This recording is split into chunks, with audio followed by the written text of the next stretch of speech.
Gita coaching की इस YouTube channel में आपका स्वागत है। हम लोग पढ़ रहे हैं भारत का इतिहास। भारत के इतिहास में प्राचीन भारत के इतिहास का आज का हमारा टॉपिक है महाजनपद काल। पिछले दो वीडियो में आपने देखा होगा कि हम लोगों ने प्राचीन भारत के इतिहास में सिंधु घाटी की सभ्यता और वैदिक काल को पढ़ा है।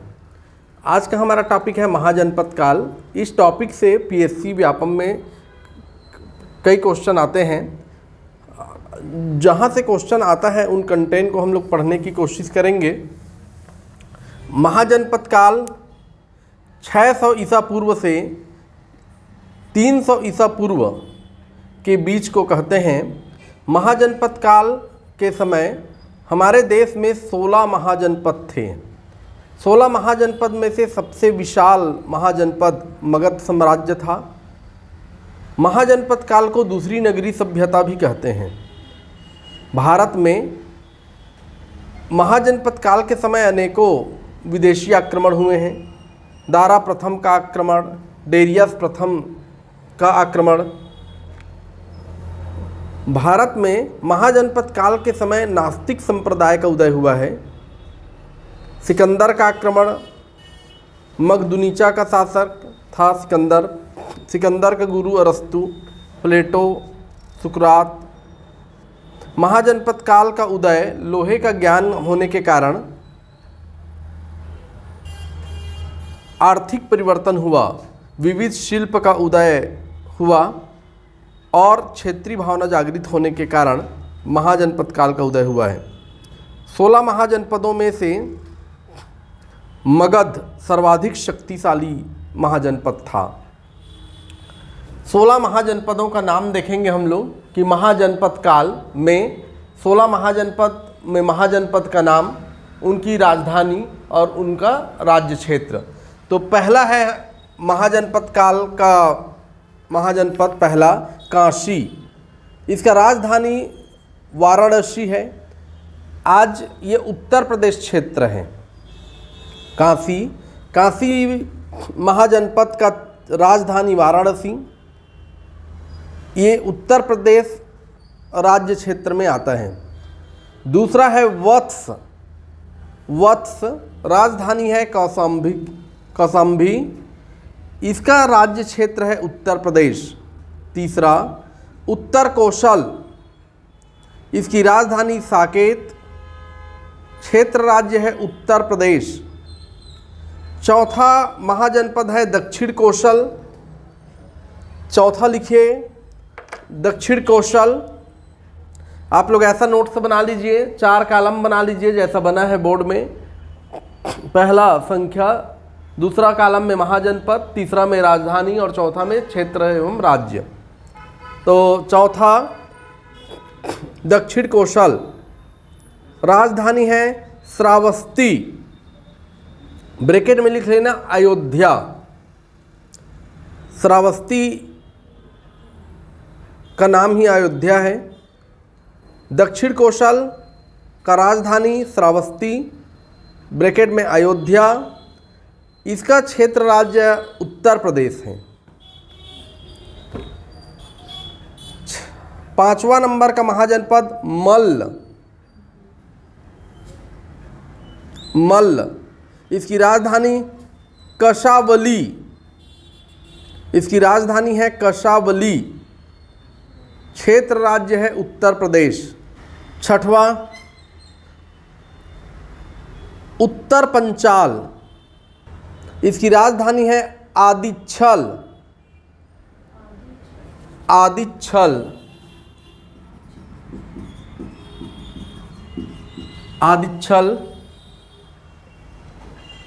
ये भी है उत्तर प्रदेश। अगला है दक्षिण पंचाल,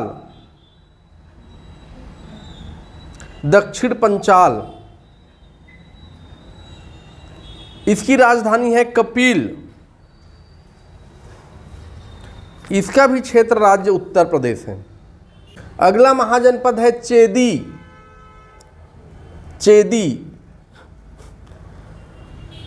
चेदी महाजनपद, इसकी राजधानी है शक्तिमती,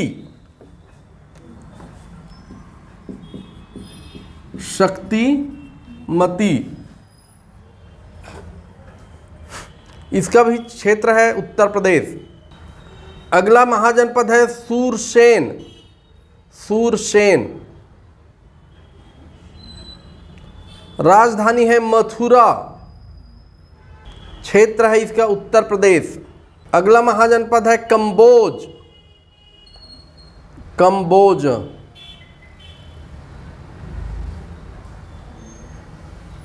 इसकी राजधानी है हाव।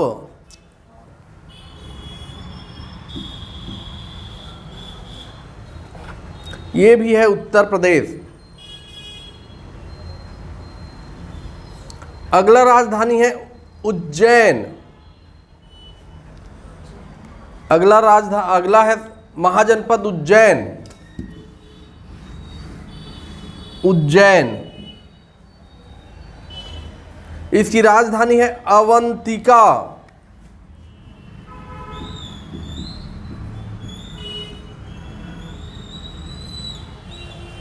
इसकी राजधानी है अवंतिका, यह है मध्य प्रदेश। उज्जैन महाजनपद की राजधानी अवंतिका, यह है मध्य प्रदेश। अगला महाजनपद है मत्स्य।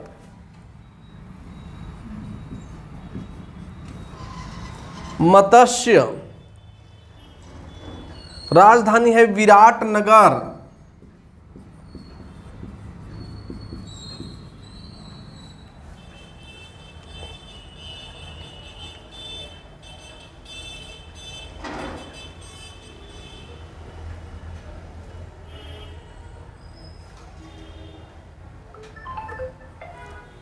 इसका राज्य क्षेत्र है राजस्थान।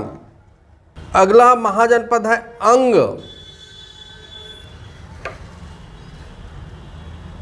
अगला है अंग,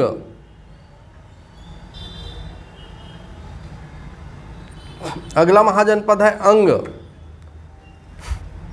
राजधानी है चंपा।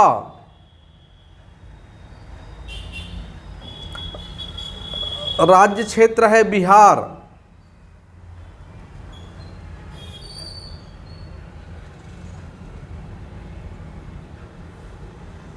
अगला महाजनपद है मगध।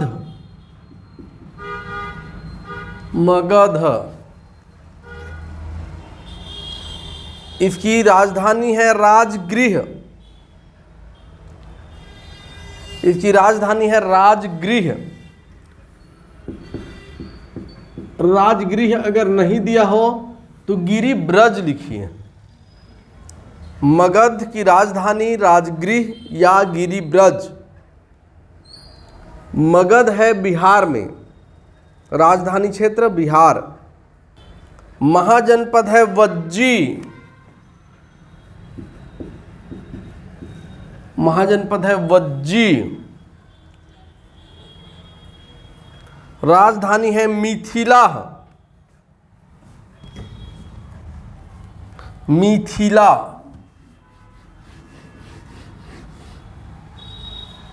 मिथिला, विदेह।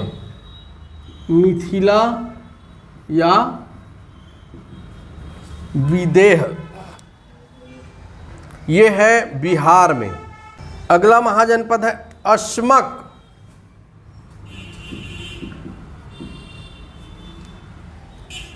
अस्मक,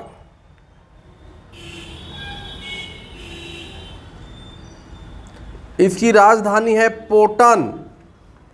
पोटन, पोटन या पोटली। पोटन या पोटली, इसकी राज्य क्षेत्र है आंध्र प्रदेश। अगला महाजनपद है कुरु। कुरु,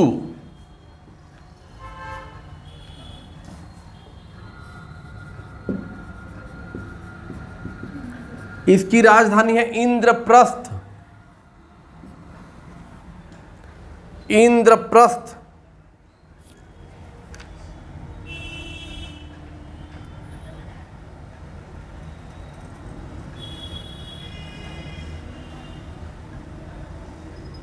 इसका क्षेत्र राज्य है दिल्ली।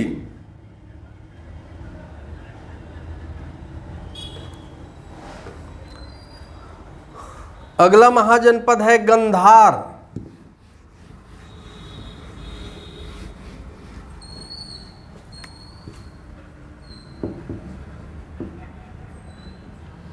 अगला महाजनपद है गंधार। इसकी राजधानी है तक्षशिला।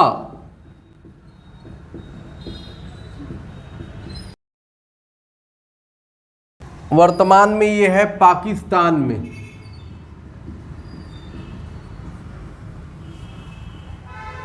देखिए, महाजनपदों का नाम लिखने में हमको 18 नाम दिख गया, लेकिन महाजनपदों का संख्या 16 था। इसमें छठवां और सातवां उत्तर पंचाल और दक्षिण पंचाल है। उसकी राजधानी आही छत्र है।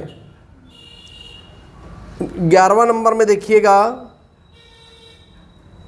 उज्जैन जो है वो उत्तरी उज्जैनी और दक्षिणी माहेश्मती था। दोनों का राजधानी क्या है? अवंती। ऐसा है। तो हम जितने नामों से महाजनपदों को जानते थे उतने को भी अलग अलग नंबर दे दिया है, नहीं तो छठवां और सातवां एक ही नंबर था। छठवां सातवां एक ही नंबर था। तो ऐसे करके 16 महाजनपद का उल्लेख है। मगध साम्राज्य इसमें सबसे विशाल साम्राज्य है। थोड़ा सा हम लोग महाजनपद को पढ़ते हैं। मेन हेडिंग अब डालिएगा, मगध साम्राज्य। मगध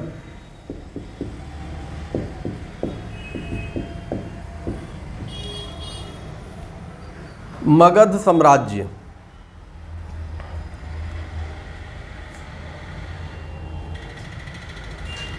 मगध साम्राज्य 16 महाजनपदों में से सबसे शक्तिशाली महाजनपद कौन था? मगध।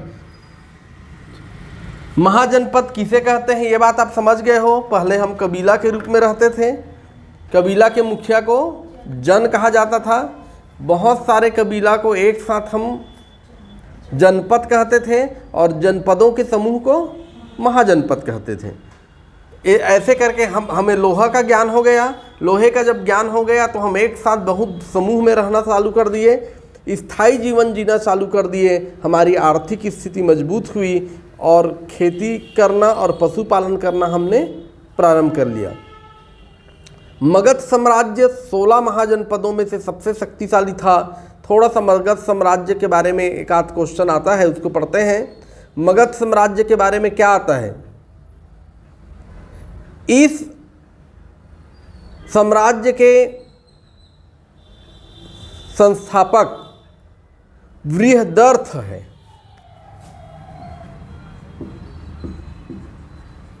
बृहदर्थ है। इनके शासक को बृहदर्थ वंश कहा जाता है। इनके शासक को बृहदर्थ वंश कहा जाता है।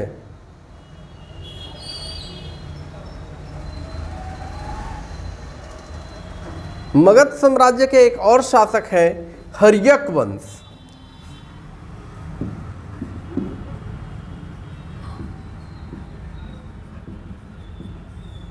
हर्यक वंश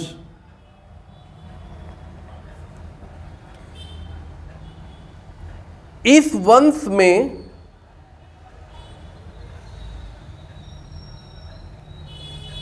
सभी लोग अपने पिता को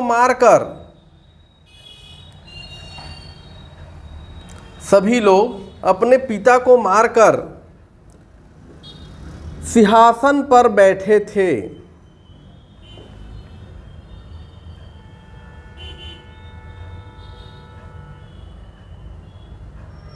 इसलिए इस वंश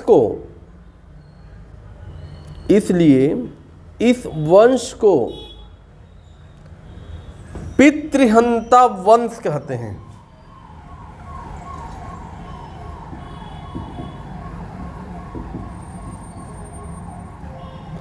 पितृहंता वंश।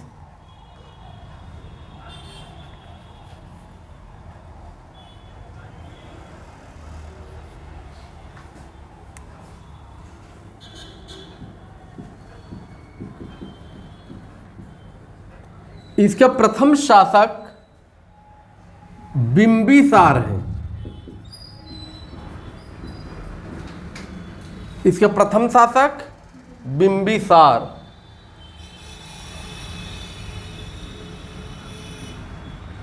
इसकी हत्या किया, किसने हत्या किया? इसके पुत्र ने हत्या किया।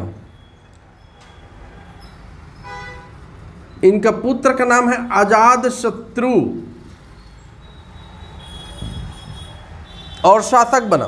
बिंबिसार का पुत्र अजातशत्रु अपने पिता का हत्या कर अजातशत्रु ने शासक बना, इसलिए पितृहंता वंश कहलाए इन लोग। अजातशत्रु का पुत्र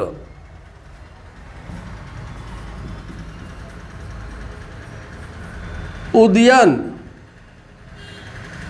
अजातशत्रु का भी हत्या हुआ। किसने किया हत्या? उदयन। अजातशत्रु के बाद उदयन शासक बना। मगध साम्राज्य के बारे में क्वेश्चन क्या आ सकता है? तो ये क्वेश्चन आता है, शासक था बृहदर्थ, फिर हर्यक वंश। हर्यक वंश के सभी राजा अपने पिता को मारकर गद्दी पर बैठते थे। बिंबिसार की हत्या उनके पुत्र अजातशत्रु ने किया। अजातशत्रु का हत्या उनके पुत्र उदयन ने किया। मगध साम्राज्य से संबंधित बहुत बार एग्जाम में ये क्वेश्चन आ रहा है, लिख लीजिए। बिंदुसार के शासनकाल में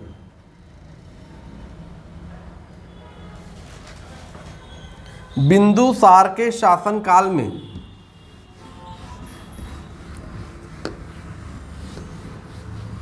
बिंदुसार के शासनकाल में दारा प्रथम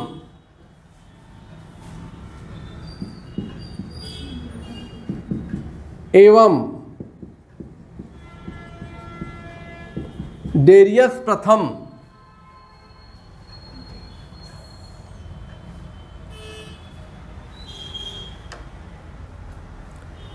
ने आक्रमण किया।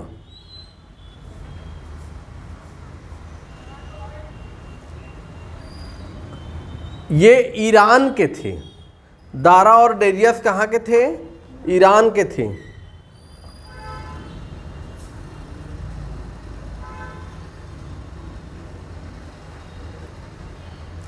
बिंदुसार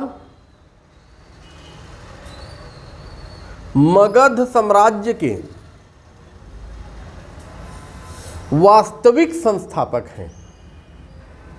बिंदुसार मगध साम्राज्य के वास्तविक संस्थापक हैं। मगध साम्राज्य से संबंधित एक और क्वेश्चन आता है अजातशत्रु के बारे में। साइड हेडिंग लिख लीजिए, अजातशत्रु।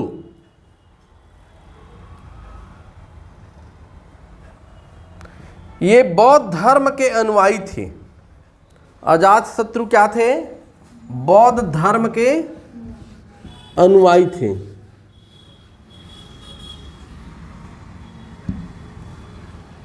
बौद्ध धर्म के अनुयायी थे। इन्होंने प्रथम बौद्ध संगति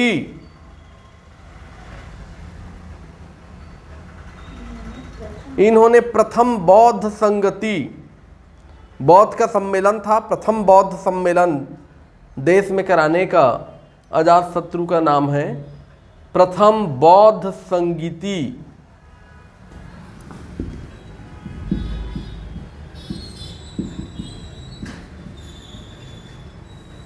प्रथम बौद्ध संगीति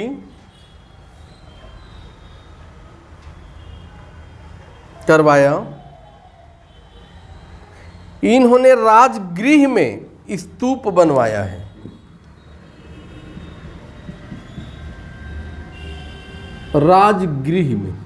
राजगृह में स्तूप बनवाया है। बौद्ध धर्म से संबंधित स्तूप राजगृह में बना है, जिसको अजातशत्रु ने बनवाया है। अजातशत्रु का पुत्र उदयन, इसके बारे में क्वेश्चन आता है। साइड हेडिंग लिखिए उदयन। उदयन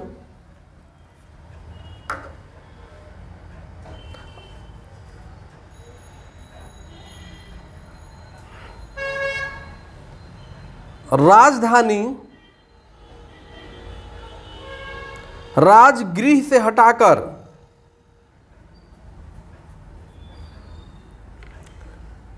पाटलिपुत्र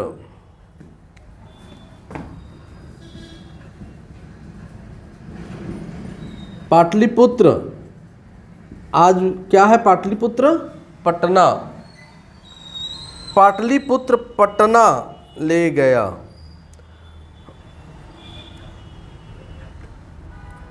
उदयन ने राजधानी राजगृह से हटाकर पाटलिपुत्र पटना ले गया।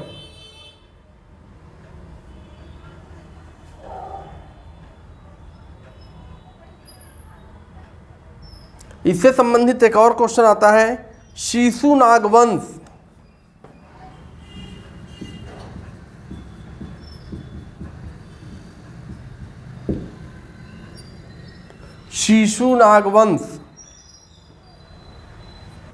शिशुनाग प्रथम शासक है नागवंश का। शिशु नागवंश प्रथम शासक कालाशोक, प्रथम शासक कालाशोक 385 ईसा पूर्व में, 385 385 BC, 385 ईसा पूर्व में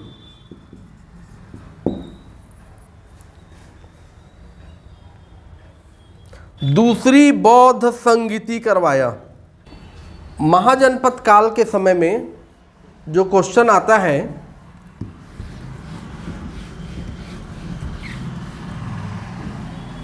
एक यहां पर से क्वेश्चन आता है नंद वंश।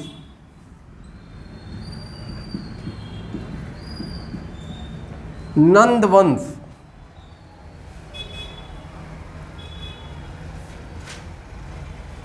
इसके दो प्रमुख शासन हुए। नंद वंश के प्रमुख शासन, नंद वंश के प्रमुख शासक महापद्मनत,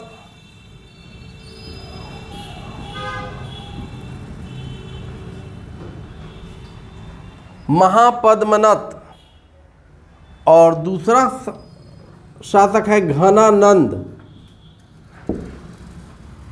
दूसरा शासक है घनानंद। यहां पर से व्यापम पीएससी में क्या क्वेश्चन आ रहा है उसको देखते हैं। घनानंद के शासन काल में सिकंदर ने आक्रमण किया। घनानंद के शासन काल में सिकंदर ने आक्रमण किया।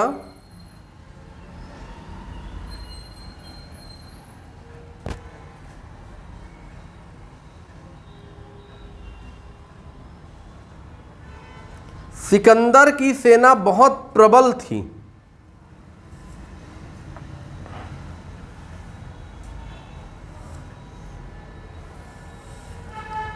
सिकंदर मकदुनीचा का शासक था।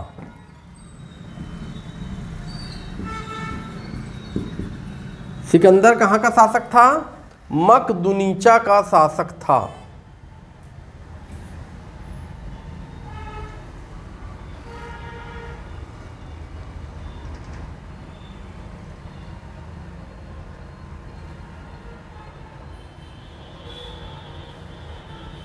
सिकंदर का पूरा नाम एलेक्जेंडर सिकंदर था।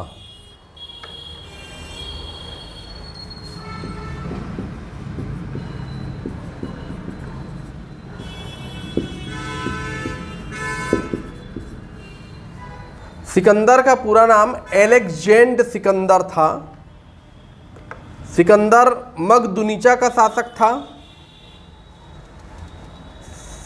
सिकंदर की सेना बहुत प्रबल थी। सिकंदर फलीप का पुत्र था। यहाँ से एक दो क्वेश्चन आता है, विशाल सेना किसकी थी अगर एग्जाम में आए, प्रबल सेना और विशाल सेना। अगर एग्जाम में आए विशाल सेना किसकी थी तो बोलिए इसका आंसर है चंद्रगुप्त मौर्य की। विशाल सेना किसके पास थी? चंद्रगुप्त मौर्य के पास थी। और प्रबल सेना किसके पास थी? घनानंद के पास थी।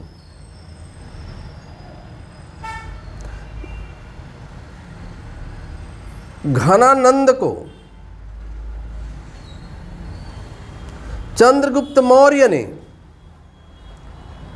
घनानंद को चंद्रगुप्त मौर्य ने